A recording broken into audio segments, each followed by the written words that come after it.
ಈ ಬಾರಿಯ ನೀಟ್ ಪರೀಕ್ಷಾ ಫಲಿತಾಂಶದಲ್ಲಿ ಆಳ್ವಾಸ್ ಪದವಿ ಪೂರ್ವ ಕಾಲೇಜಿನ ವಿದ್ಯಾರ್ಥಿಗಳು ಉತ್ತಮ ಸಾಧನೆಯನ್ನ ತೋರ್ಪಡಿಸಿದ್ದಾರೆ.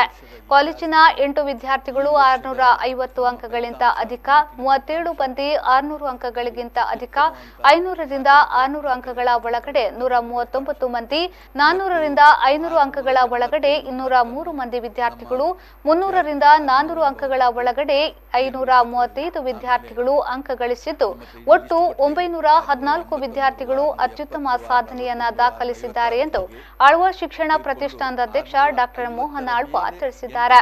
ಅವರು ಆಳ್ವಾಸ್ನಲ್ಲಿ ಸುದ್ದಿಗೋಷ್ಠಿ ನಡೆಸಿ ಮಾತನಾಡಿದರು.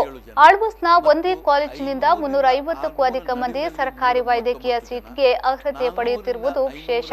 ಅಖಿಲ ಭಾರತ ಮಟ್ಟದಲ್ಲಿ ಪರಿಶಿಷ್ಟ ವರ್ಗದ ವಿಭಾಗದಲ್ಲಿ ವಾಲ್ಮೀಕಿಯ ತೇಜಸ್ವಿನಿ 92 ಹಾಗೂ ಉಮೇಶ್ ಸಣ್ಣ ಹನುಮಪ್ಪ 119 ಹಾಗೂ ವಿಕಲಚೇತನರ ವಿಭಾಗದಲ್ಲಿ ಸುಶೀಲಾ 477 ರ್ಯಾಂಕ್ ಪಡೆದು ಗಮನಾರ್ಹ ಸಾಧನೆ ಮಾಡಿದ್ದಾರೆ ಎಂದು ಡಾಕ್ಟರ್ ಮೋಹನ್ ಆಳ್ವಾ ತಿಳಿಸಿದರು.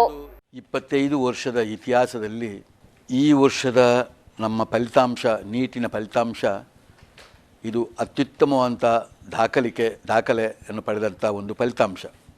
ಇವತ್ತು 685 ಮಾರ್ಕನ್ನು ನಮ್ಮ ವಿದ್ಯಾರ್ಥಿ ಅರ್ನವ್ ಎಂಬವ ಪಡೆದು 720ರಲ್ಲಿ, ಆಮೇಲೆ ನಿಮ್ಮ ಹತ್ರ ಇಡೀ ಲಿಸ್ಟ್ ಕೊಟ್ಟಿದ್ದೇವೆ, 683, 670, 661, 656 ಹೀಗೆ ತೆಗೆದುಕೊಂಡು 650ರ ಮೇಲೆ 8 ಜನ, 600 ಮೇಲೆ 37 ಜನ ಮತ್ತು 500ರಿಂದ 600 ನಡುವಿನಲ್ಲಿ 139 ಜನ, 400ರಿಂದ 500 ನಡುವಿನಲ್ಲಿ 203 ಜನ, 300ರಿಂದ 400 ನಡುವಿನಲ್ಲಿ 535 ಜನ, ಅಂತಿಂತು 720ರಲ್ಲಿ 300 ಮೇಲೆ 914 ಜನ ಈ ಸಾಧನೆಯನ್ನು ಮಾಡಿ ಒಂದು ದಾಖಲೆಯನ್ನು ನಿರ್ಮಿಸಿದ್ದಾರೆ.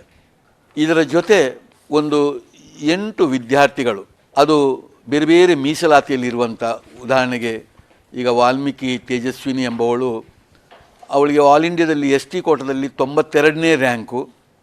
ಹೀಗೆ ಒಂದು 8 ವಿದ್ಯಾರ್ಥಿಗಳು ಆಲ್ ಇಂಡಿಯಾದಲ್ಲಿ ಒಂದು ವಿಶೇಷವಾದ ರ್ಯಾಂಕನ್ನು ಪಡೆದು ಅದು ಆಲ್ ಇಂಡಿಯಾ ಏಮ್ಸ್ನಲ್ಲಿ ಎಲ್ಲವರಿಗೆ ಸೀಟ್ ಸಿಕ್ಕುವಂಥ ಒಂದು ದಾಖಲೆ ಇದರಲ್ಲಿ ಇದೆ.